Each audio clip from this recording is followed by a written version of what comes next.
we get that. Hello and welcome everybody from the budding rural metropolis of Owen Sound, located snugly in the northern half of southwestern Ontario. My name is James. I am one of your hosts here today for the VAWMA podcast, and joining me today is my good friend and encourager, Rebecca. Yay! Hello. It's been a week. I don't think we've seen each other since last week. My life has been a little bit topsy-turvy. It was my 5 days with the kids. I have a 50-50 setup with my co-parenting partner. I gotta say, when it's my time with the kids, my goodness, does my focus get pulled, which I think is appropriate. Just would like to say hello and welcome to everybody joining us live. Hello there, we see you in the chat. Would like to remind everybody that they're awesome, because you are. We've got some more chats. What are we saying here? Yes, focus shift for the kids is probably for the best, absolutely. And it's been, we were starting a couple weeks ago. We were starting a series, or we were doing a series where we were going through the 7 cooperative principles which are kind of universal for all cooperatives. It's sort of like, how do you define what a cooperative is? Oh, which reminds me. Hello and welcome everybody, and goodbye music.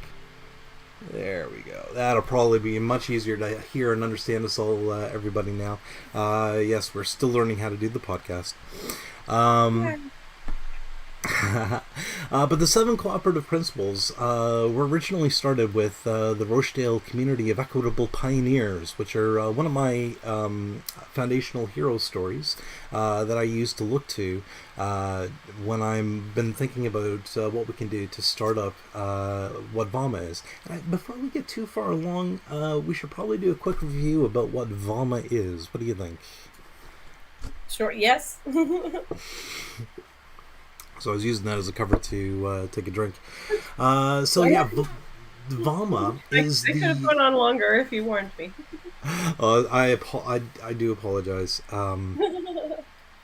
VAWMA is the Voluntary Association for Work and Mutual Aid. It's an acronym. And in a nutshell, we hope to be a network of worker-directed, community-owned cooperatives that solve some various different problems. Some of the problems being solving the problem of precarious work for workers, solving the problem of paying living wages for workers, solving the problem of creating sustainable and perhaps even environmentally responsible consuming within our society, a way for the consumer of having buy-in to the businesses that are selling things to you, so that instead of that wealth being extracted out of the local economy, the wealth that is created through the process of commerce is redistributed amongst the people that helped generate that wealth in the first place. Basically, instead of us, money getting sucked out of our local economies down to Bay Street or Wall Street, that money stays within the local economy and gets circulated, spent, reinvested, turned into more wealth. and that's the hope and plan of what we're trying to do here with the Voluntary Association for Work and Mutual Aid. We're trying to come up with an alternative way of doing things so that we don't have to be stuck in the situations where we're forced to be wage slaves or wage slavers if we don't want to be a wage slave anymore.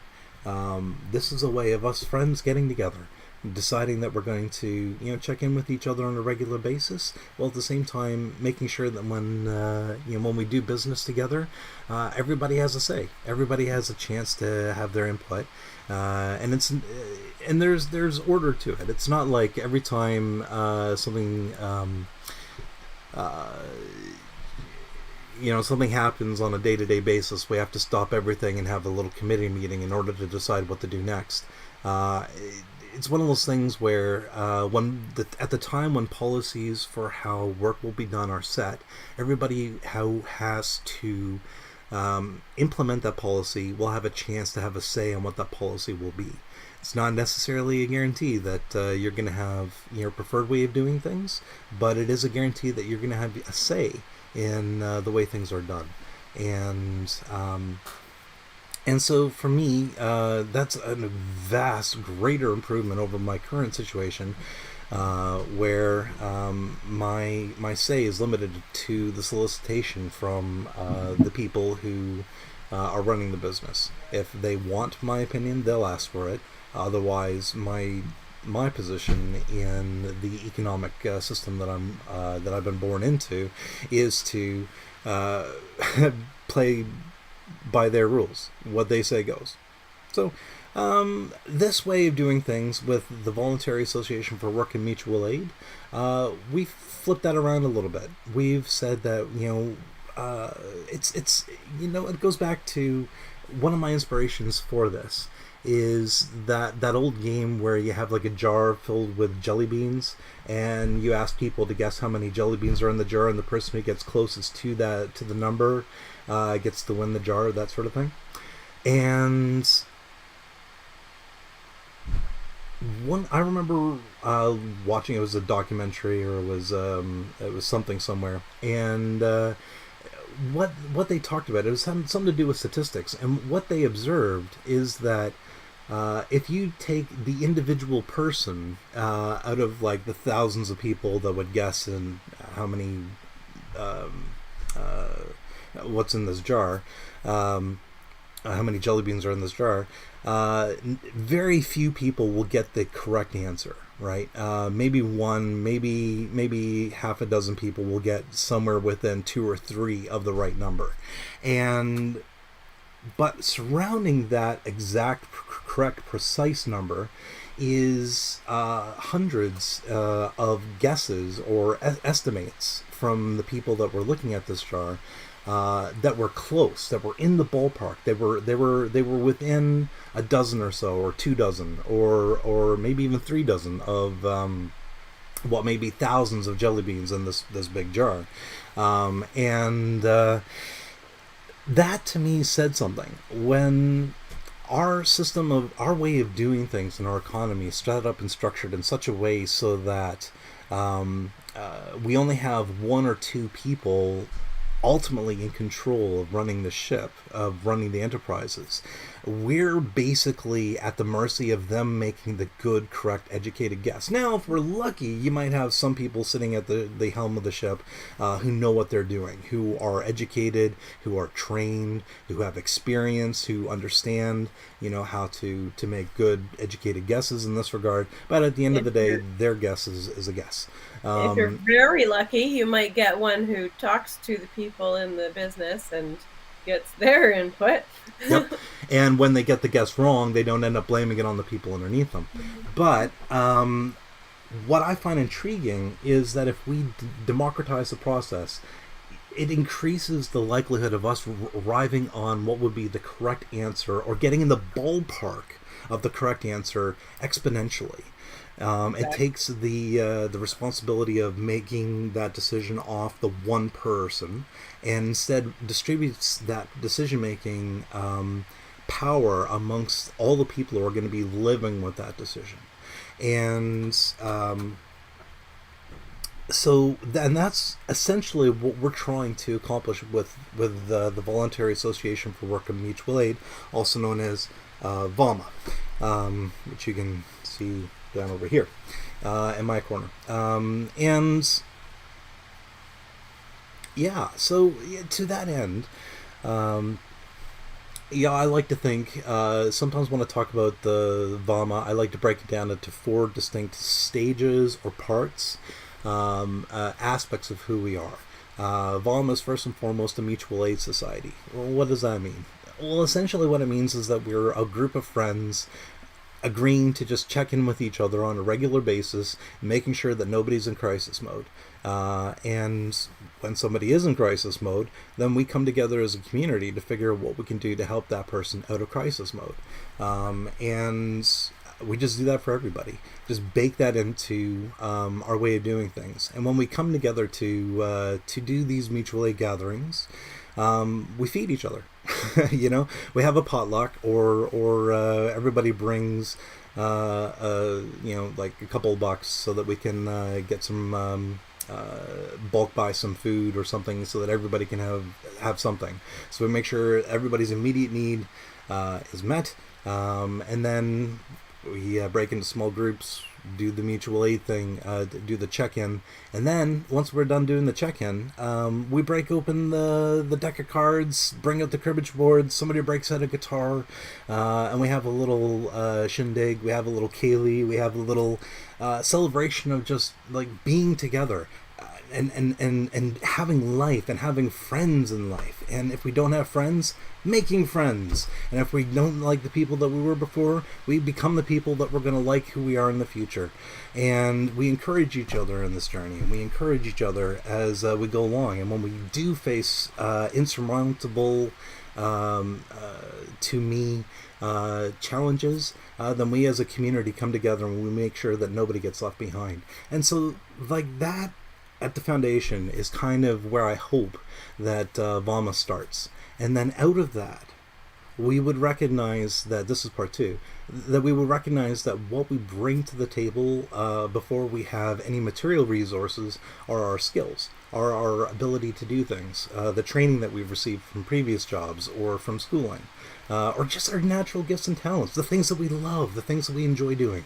And we bring those things to the table, and as we identify the things that we have, that we're good at, that we can do, we then also identify the material resources we have and pool those in such a way so that we can then, point number 3, together start a business. And when we start a business, we'll be intentional about how we set this up so that no one person is the dictator, but rather we run the business cooperatively, spelling out in clear language when we make decisions, how we make decisions, what you can expect as a member of our organization, what your rights are, what your responsibilities are, and where you get to sit in all of this as we go forward.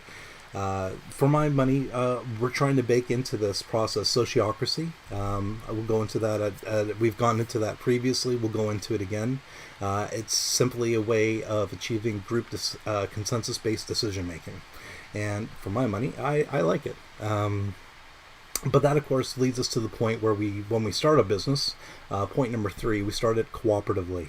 And when it comes time to making decisions about how we're going to run it, we do it together. So we decide collectively what we're going to pay ourselves up front. And we're going to make sure that it's a living wage. We're going to make sure that if you are working at our business on an hourly basis, you're making and you're giving us like 20, 36, 40 hours of your life a week. We want to make sure that you are compensated fairly for that, in such a way that you can afford to live, first and foremost. And also, for me, this is also a huge thing. We want to give control of the scheduling to the workers. I hear you say, but James, what do you do with the shifts that nobody wants to work? And to that I would just say, well, there's always somebody out there who wants to work. It's just a matter of connecting them with that shift. And, if we don't have enough people to work enough shifts who want to work, and we don't have enough people that are willing to work it even if they don't want to work it, well, at that point, we just put the help wanted, sign in the window and say, we are hiring for these shifts, at this amount, and if you would like to work for that, come and join us. And then we start our union officially, and we start that whole process.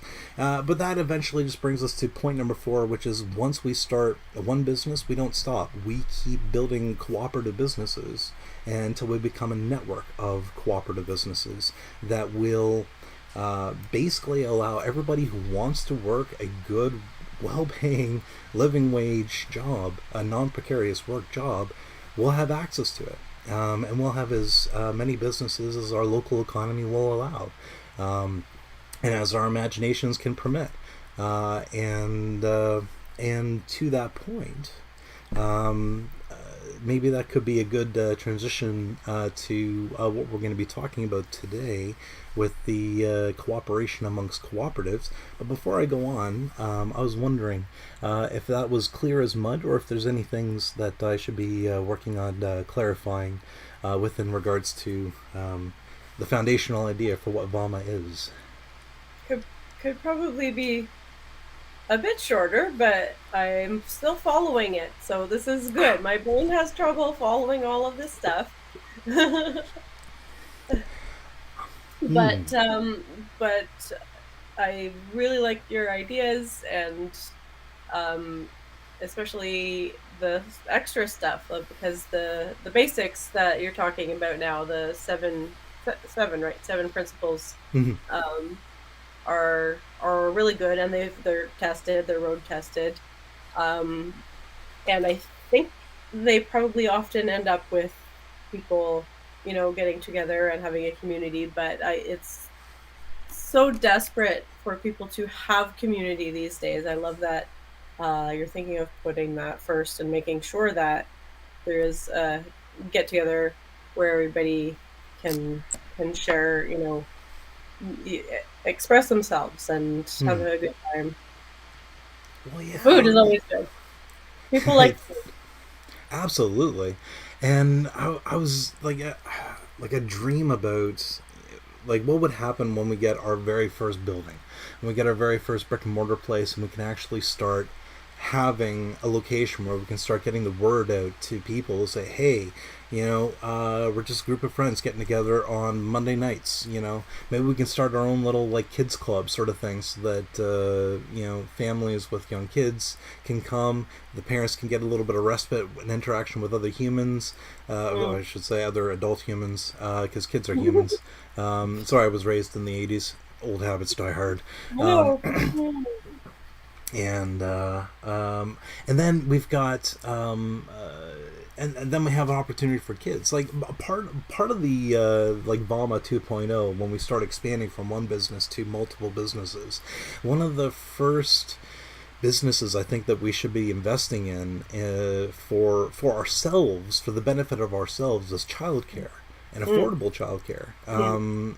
Yeah, Because I don't even have kids, but I understand the importance of childcare for myself, for other people to have childcare so that they can do their jobs to help me or whatever. yeah, It's so desperate for so many people that they cannot find childcare at all. And I know so many parents who are, you it's not humane to make somebody be with their kids alone 24/7. You have to get out with the other adults and let the kids play with each other. Yeah, this I is I, an re- important part of community. I really like the idea that like human beings like evolved along the the impulse, or evolved along the idea of having communities of people between a dozen to 100 people, uh, Hmm. big, and Community. like that's Community. yeah, community. And socially speaking, we're designed for that. Like we're engineered for that. And Mm.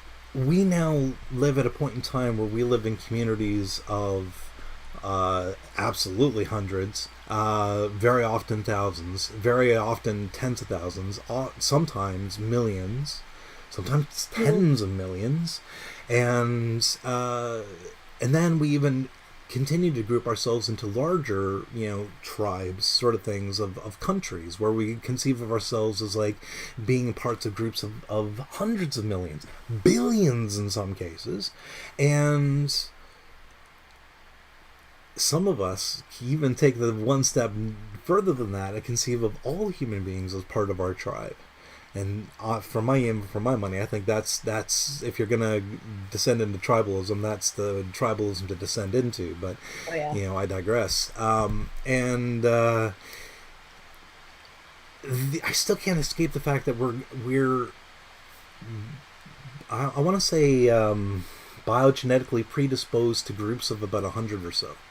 Like our brains are sort of like hardwired to be able to remember that many names on any given time, and be able to functionally interact with that many people, have those faces that you can categorize or immediately or instinctively to know whether or not this is a safe face or a not safe face, that sort of thing.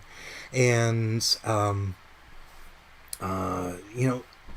when I think about that, and I think about how we are basically alienated from each other within Canada, and I get the sense that is indicative of most places in the English speaking world, where unless you have access to money, most things that are worth doing are kept behind paywalls within our society.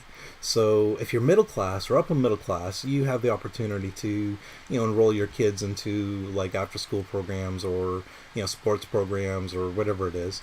Or if you're somebody in my situation is sort of like scraping the bottom of the poverty barrel, I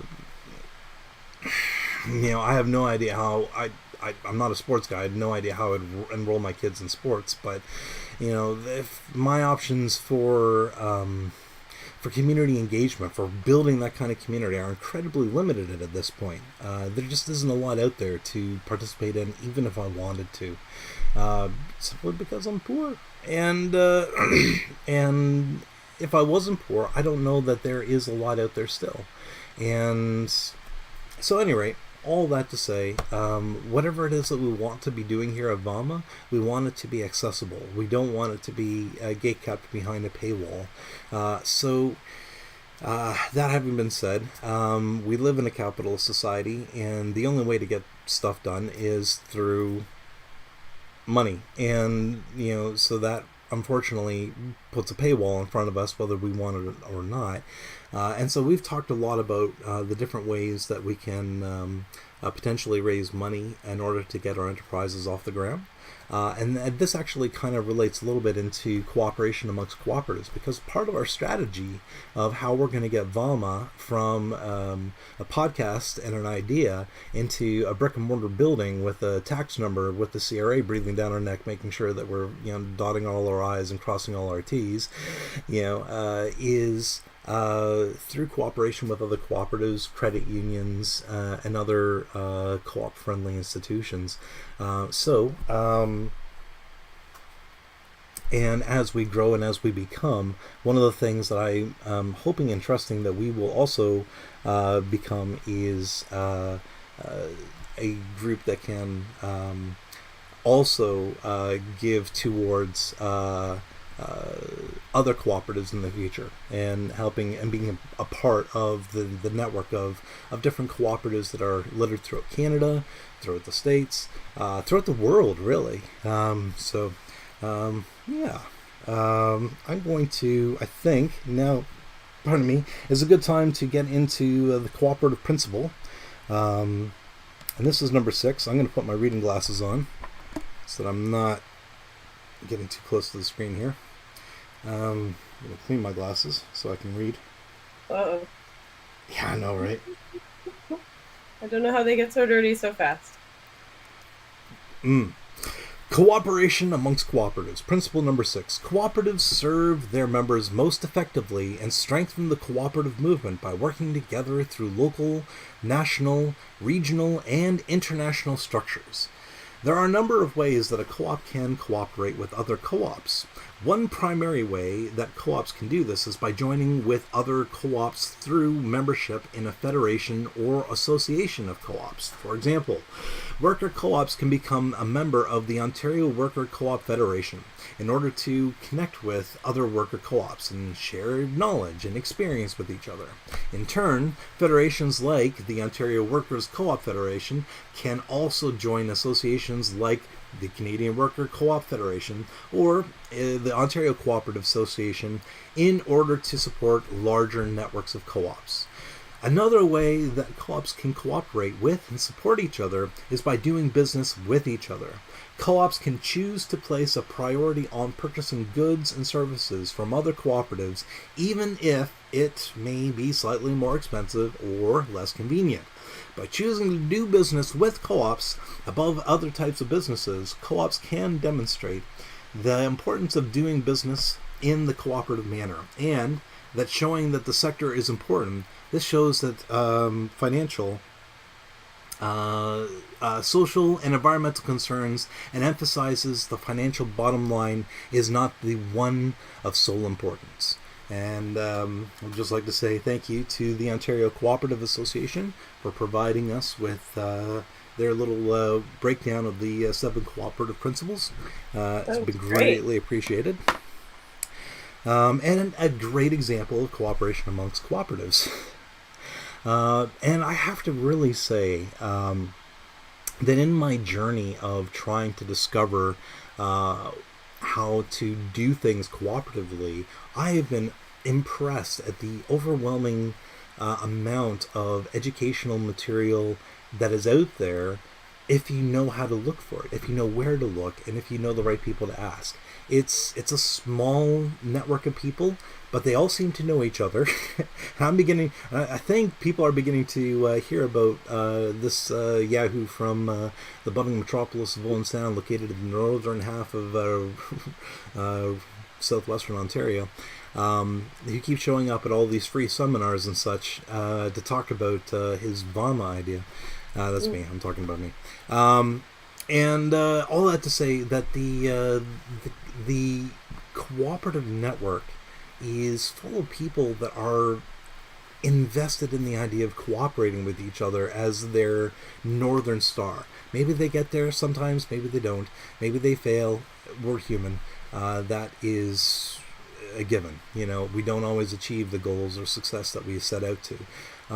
But again, with the North Star being cooperation, and going back to the jelly bean in a jar thing, I find that the impulse to cooperate, to collaborate, to come together, to distribute hierarchical structures amongst everybody, or distribute the power structures amongst everybody as much as possible, that just, I don't know, it feels inviting. It feels like that if there's ever going to be a good, safe place to explore these kinds of things, it's going to be in this kind of environment. Now, I realize it's not a guarantee, and that people will look out for their own self-interests at when given half a chance, and such is life. I'm not here to make any moral judgments on people. I'm here to figure out a way of doing life that gives me control over my life while I'm at work, and freedom to do whatever it is I would like to do with my life when I'm not.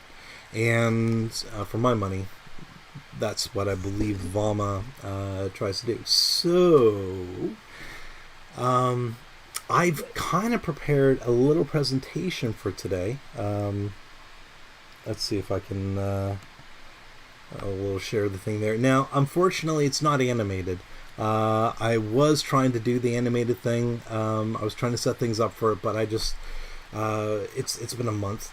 I'd like to thank everybody for being gracious with me, as I've had a couple of chill streams in a row rather than jumping into talking about the sixth cooperative principle. And there are absolutely reasons for that. I won't go into them here and now, but suffice to say, into the cooperative principles. Less thanking people for putting up with my inability to animate stuff in a timely manner. I'm going to go to the shared screen with the duo. Can you still hear me? I can. Oh, good. And you're still there. Perfect. Wonderful. So I would like to introduce. Now, can you see the shared screen by chance on your end? Wonderful. So this then is kind of a breakdown of kind of what VAWMA looks like internally. And before VAWMA can apply the 6 cooperative principles, the 7 cooperative principles to the 6th cooperative principle, cooperation amongst cooperatives, to outside businesses, We first need to, as we are intending to be kind of like a federation, a network of worker-directed, community-owned cooperatives, businesses ourselves. We need to learn how to cooperate amongst ourselves right off the bat, and so to help facilitate that, we have a couple of different VAWMA network of co-ops here as an example. In our examples coming up to this, we've been kind of using the Cafe Libre idea as what we would kind of launch forward with for as our kind of flagship base business that we start things with. And to that regard, I figured, doing some math, that about approximately 25 people to start would be enough to get this operation up and running, with the understanding that we're basically running two businesses under one roof, one a bakery, the other one a coffee shop with a short order grill, potentially, where we would do breakfasts, sit down, as well as have a community environment. Anyway, I won't go into the sales pitch. The point of the matter is, it would be a lot of people. And one of the first things that I think that we would probably start expanding to do in order to create our network of businesses would be to either create like a cab company that can transport us to and from work, or to create a childcare cooperative that can watch our kids and by extension the other kids in the community while we're at work and while people at the community are at work. But we're creating the childcare facility or business, and I'm sure of the 25 members that we have, starting with Cafe Libre, at least some of them will have kids that will need to be watched while I'm at work or while we're at work. And so we just make sure that our childcare always has enough room for however many kids that we have, and then if there's room left over, we can then expand that to the community. And then as we get more interest from the community, because there's always people that are looking for people to watch their kids that are safe, that are secure, that are reputable. And as we build a reputation, as we, all that great stuff, we can grow and expand, and we can include more of the community, and then we can entice them to become members of VAWMA through our community member program, and then they can become part owners in the child care, as well as become as everything else, really, for that matter. And then we just grow and grow and grow and grow, and I love it. But as you can see, there's already some relationships here between the people here in Cafe Libre and the child care. And we also have a relationship here between the people in the Cafe Libre and the bakery and the cab company. And also, the cab company can be moving the kids back and forward, from home or work or school or whatever, or the people who run the childcare. If we end up getting big enough to the point where we have a central location, a brick and mortar building, where we go and drop our kids off, the childcare workers will have a need to go to and from work just as much as everybody else. So, that's where our cab company comes in. They're basically the people with cars driving around so that we don't have to. And then, instead of having to pay, God knows how much I'm paying a month in insurance these days, plus fuel, plus the wear and tear on my car, plus the feeling of like I'm contributing to the overall demise of my planet, for the convenience of being able to get from point A to point B in anything less than 3 hours. We can minimize our individual carbon footprints while maximizing fuel efficient vehicles to their maximum use, making sure that they are getting the most use, rather than being used for a 40-minute commute and then sitting in a parking lot for 6 hours or 8 hours and then being used for another 40-minute commute. Use my car for a 40-minute commute and then use it for 8 hours, taking people shopping, to to doctor's appointments, to see friends, to go down to the park, come to a VAWMA cafe for some breakfast, whatever. We got a car, use it, and it's sort of like my way of thinking. Anyway, but that's a little tangent. Going on to the cooperation amongst cooperatives. At the end of the day, how that functionally works for the relationship between the different cooperatives, because Cafe Libre is going to be run by the 25 members that are dedicated to Cafe Libre. The childcare cooperative is going to be run by the however many members of the childcare cooperative there are to run it, right?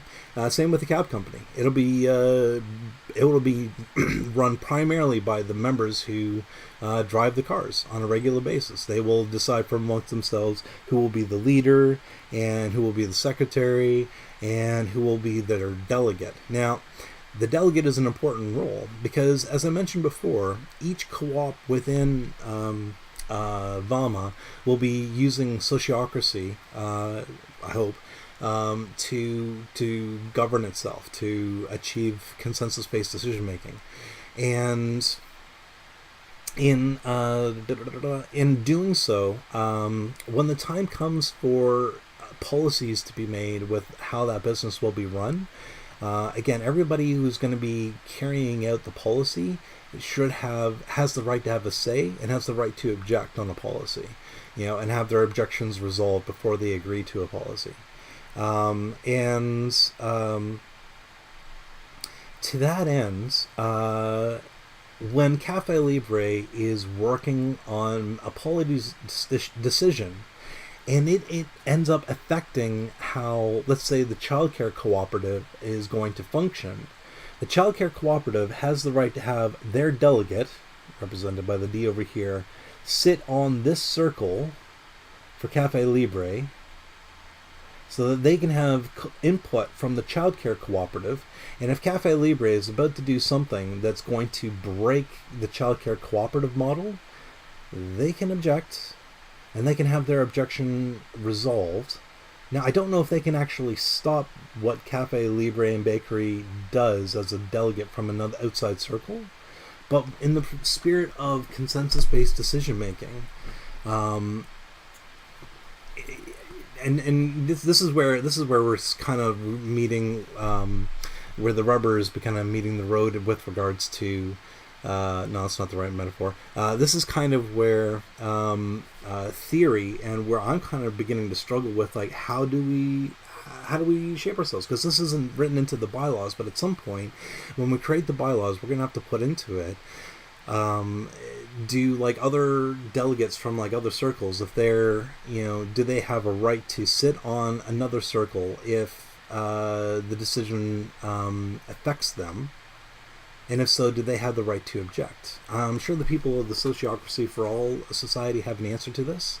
They've probably figured it out, and maybe one of the things we can do after we're done the Cooperative Principles series is we can find someone from the Sociocracy for All people and bring them on and ask them how they would resolve this, because I think that would be a very interesting podcast. I feel like this is going to be another one of these things where there's ways of doing it already. We just have to find it. Yep. Because exactly the network of co-ops isn't such a, most people just do a co-op, right? So True. So we're getting into more complicated questions with a network of co-ops, but it sounds like one of those things that you would write into the bylaws, and 100%. If everyone agreed that they wanted it that way, nobody would probably stop us.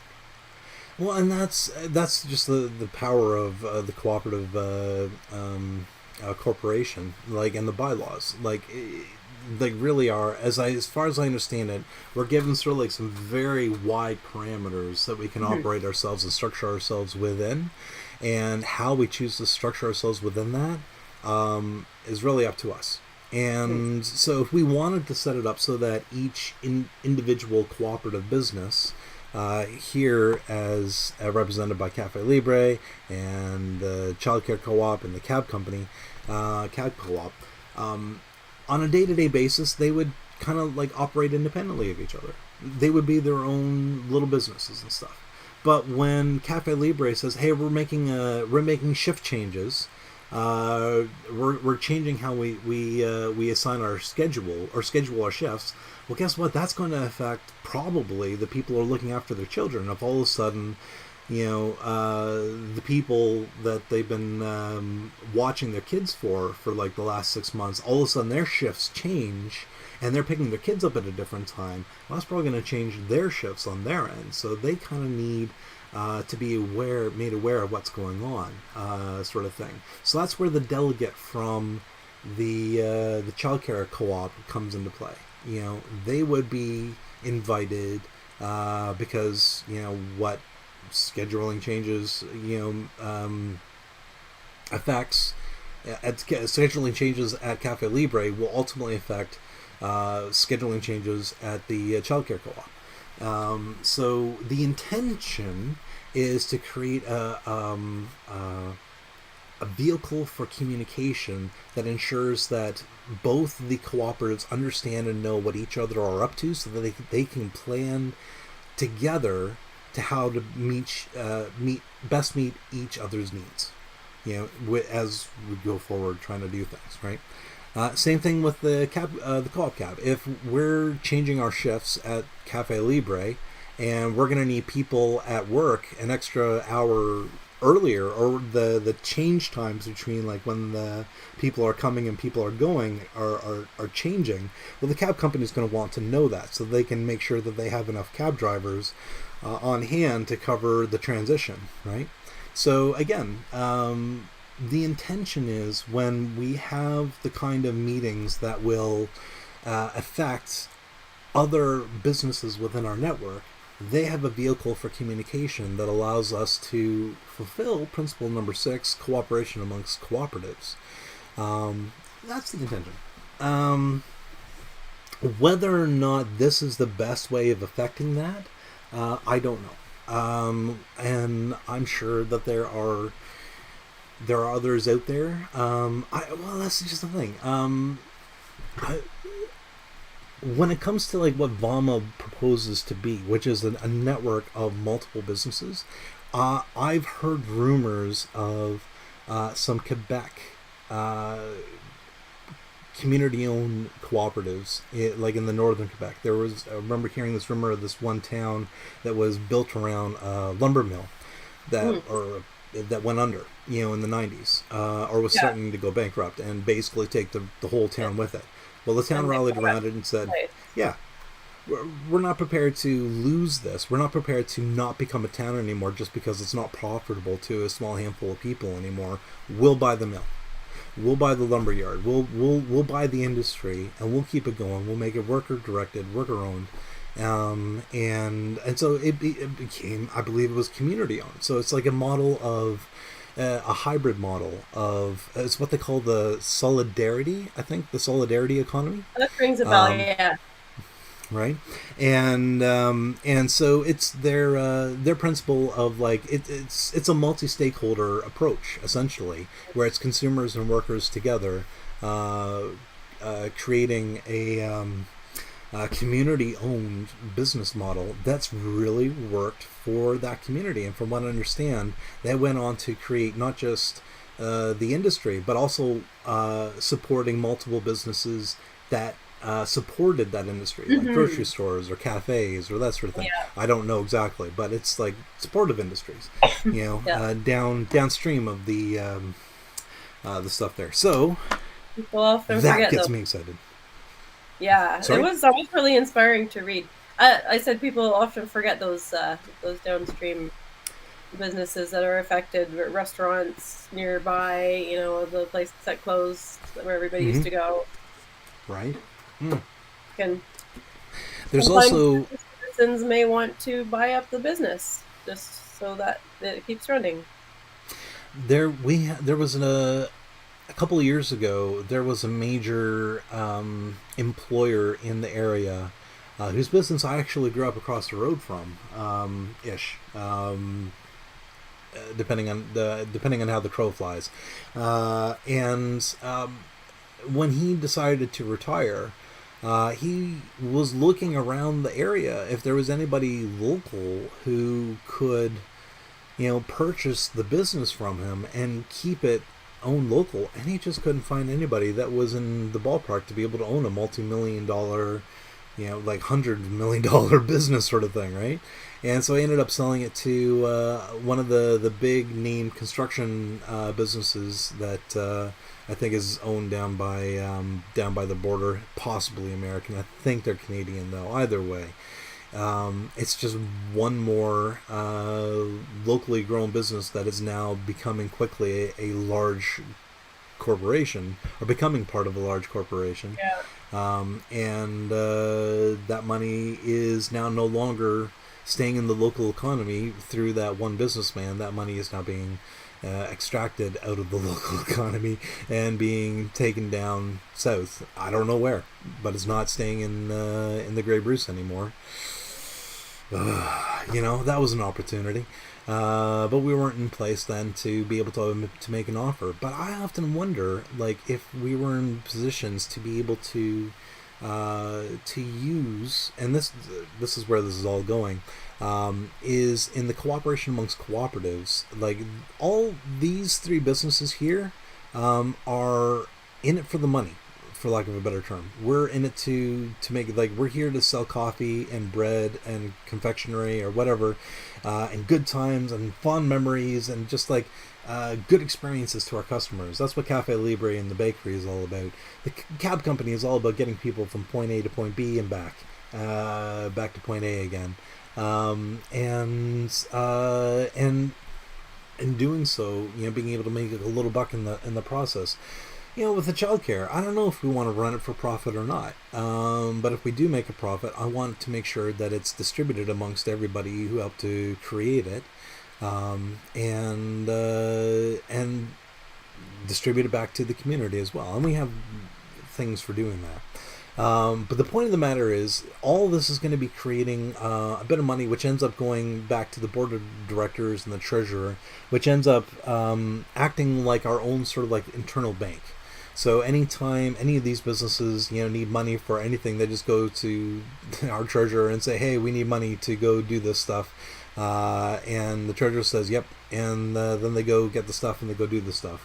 That's it in a nutshell. We have checks and balances to make sure that nobody is like bilking us or taking money away or squandering money on things that we don't need. A cab company doesn't need a fleet of Ferraris. And Maybe we if can we do, totally decide that the childcare is not going to be for profit because Mhm. it's a so socially we need it. Yep. So maybe we decide that it's not going to be making so much of a surplus. We're going to be using the money some other on just that Hmm. childcare.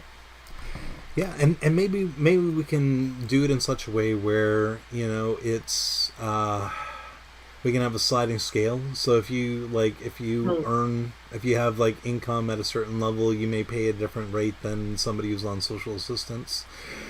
I don't know if that's fair. I don't know if that's legal. Um, but it's one of those things where people can opt into it or There not. could be subsidies. Yeah, and I'm well, sure there could be subsidies. oh yeah, yeah, and we'll need to do whatever we need to do to make sure that we qualify for those subsidies. Be it, No, I mean like um, to give subsidies to oh, I see people what you who mean. are in need. I was even just That thinking could like be the part government of it. gives us subsidies, That that for it's childcare. run in such a way that there is enough money that not everyone has to pay full price. Yeah, yeah, 100%. But uh, when we do make money, and this is where I was going with all that, one of the things that we can eventually do if and when we make enough money, and this is like VAWMA 3.0 or VAWMA 4.0, but we're eventually going to create our own credit union sort of idea, where or partner with an existing credit union that we can do business with, that we can utilize. And either way, we would then have a source where we can. It'd be really advantageous for us to create our own credit union, though, because like the the point of creating a credit union would be to basically put all the money that we make into it and protect it like a bank, And then while it's sitting there in the bank, all the money that we've made, we can then do what banks do, which is then take the money that's sitting in there and turn around and use that money to that, or a portion of that money, to reinvest it out in the world to make more money. Mm-hmm. And we would then start looking at investing in things like housing, creating like cooperative housing loans. And then everybody who's out there who's like living in poverty, or like living in, like renting, and desperately trying to save up enough money for a down payment, you don't worry about it. Just find, either join. At that point, VAWMA can create its own little housing cooperative project that you could join. Or if you can find you and a group of friends, say 4 other families, that you guys can come together, come to us, the cooperative, our credit union, and say, hey, there are 4 of us families. We would like to build like a fourplex, sort of thing. Can we do it? Like and form a little mini cooperative housing complex that way, that allows for housing co-ops to start showing up all over the place, so that people who are looking for housing, looking for places to live where they can afford to live, can come to us. And with good scores or bad scores, doesn't matter. Our goal here isn't necessarily to make money hand over fists like the banks do. Our goal is to get people housing, so we can provide loans at a very competitive rate, that allows for people who might not necessarily have the best credit scores to participate, and will allow them to have access to things like housing through the cooperative process. I can kind of see where it goes, and then VAWMA 5.0, or maybe 4.0, when we've got this credit union going up, this is when we really come into a place where we can start effectively participating at a macro scale, or the principle 6, where we are cooperating amongst cooperatives. And that is where we are going to be investing, being a credit union where we can invest into other people's cooperative ideas to start them up. Maybe they become a part of VAWMA, maybe they don't. That's okay at that point. We're not necessarily there if they don't want to become a part of VAWMA, that's fine. Or if they're like an external existing cooperative group that just needs some short-term loans or something, we can provide that. We can offer those things, and or at least that would be the goal. That would be the hope. And then we become, when it comes to cooperation amongst cooperatives, not only are we in principle trying to act in good faith, using other co-ops outside of our network where possible. And I kind of have a little example of that down here in the thing over here, where we have housing. That's the kind of idea. Producer, where we use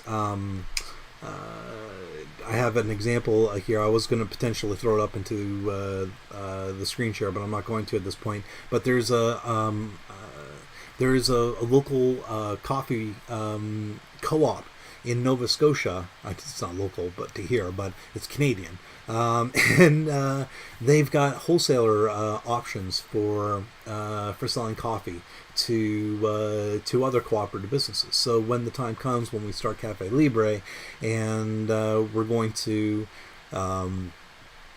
bulk purchase coffee, it would just make sense that we would use justuscoffee.com.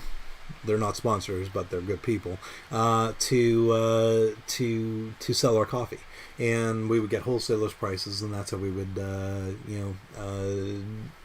do our coffee sales ethically, as well as hopefully at a decent price. And I'm realizing now that we've kind of rambled on for close to an hour, so I'm going to try to bring in for our landing now. But I think that sort of gives you an idea as to kind of where VAWMA is trying to head in terms of fulfilling principle number 6, with cooperation amongst cooperatives. Um, yeah. So internally and externally, I like it. Hmm. Yeah. No, definitely. Because, like, I mean, really, internally and externally. Yeah. That's a good And sense once of you've this. got people, trained to use the circles and this method, then it will be easier to transfer this to another business. Absolutely, because like again, we're set up here to become a business making machine. You know, my from for my goal, everybody who wants to work should have a good, non precarious, living wage job, and everybody who doesn't like the job that they're in, if they can think of a better job to do, and there's a demand for it in our local economy, I want to establish that idea, that dream, that business that people want to do. I want to create like the boutique, small coffee shops. I want to create like the big industrial factories. I want to create the tiny home communities. I want to create the like. I want to empower everybody's little harebrained scheme and idea that they always said that they would do if they won the lottery, if they money wasn't an object. Well, why don't we just all come together like we used to when we were trying to when we were all trying to figure life out together. Like we used to do barn buildings together, didn't we? Barn raisings. It would be something where everybody in the community would show up for a day, and at the beginning of the day you wouldn't have a barn, and by the end of the day you would. And Yeah, they would just do that I've for seen a everybody, couple. I've seen a right? couple. They were a while ago. Right? Yeah. And nowadays we don't do that anymore because it's now we're all neoliberals and Mm-hmm. we don't come together as a community to help each other Dog out eat like dog. that. Dog eat dog, and everybody gets bitten. Yeah, but it doesn't have to be that way. We've Yeah. proven it. We like as much as I don't like sometimes the country of Canada, it was built on the foundational principles of like coming together to help each other out. Mm. Whether you like it or not, whether that's what they taught us in school, as much as it is something that they try to keep from us today. Well, no more. We're fighting back. We're gonna come together. We are gonna cooperate, and gosh darn it, we're gonna be better off for it. Yeah. You're skipping a little bit of history, but yeah, that was when Canada. I think what you're saying this is when Canada became strong. Is when Yeah. we decided to look after the poor and make sure everyone's looked after and Yeah. encourage small businesses and that kind of thing. Yeah. Now, if only we could, figure out how to do all these things with, while honoring like treaties and fuck it, land back. Like I'm a supporter of that. So, um, but the point of the matter is, at the end of the day, I think the only way we're all gonna potentially come out of this as unscathed as possible is if we all decide to learn how to cooperate together rather than be at each other's throats. I Um, mean, if we're obviously not everybody wants to give Indigenous people bazillions of dollars for reparations, why not start with just adopting the way that I guess not everyone, but just this consensus and circles and letting everyone talk, letting women talk, mhm, letting everyone have a say, and making sure that nobody's left behind. yeah, That wouldn't that be cool to just adopt that as a country? yeah. Well, I like a the idea. gesture. Yeah, I like the idea of making crown land indigenous land again. Like, Yeah. like that's just why should King Chuck own the land? He doesn't own it. It's indigenous land. Land back, baby. Yeah. This might be outside of our mandate, but Totally. yeah, I But like that. I dream of like creating an inter network group of of transportation all up and down the Saugeen Peninsula, connecting the First Oh yeah. Nations peoples to the Anishinaabeg peoples to Owen Sound and Wyerton and Tobermory and Lion's Head, and just creating a network. Transportation can get a bit iffy depending where you're living. Yeah. Oh, major. Because Hmm. if you live rurally, when's the bus going to come down concession 13? Mm. It never does. Yeah, if it's a school bus, you might get on the route, but the school bus is only for kids. You're not allowed to jump on the school bus if you're not a student. Okay, well, that's unfortunate. Wouldn't it be nice if instead of like if our school buses kind of ran several times during the day, and that if you had first thing in the morning was for kids, and then the next route was for seniors or what have you, or you had another bus route that was the way I can we're gonna run out of time. Point of the matter is, thank you everybody for joining us. You're all awesome. Thanks, Yeah. James.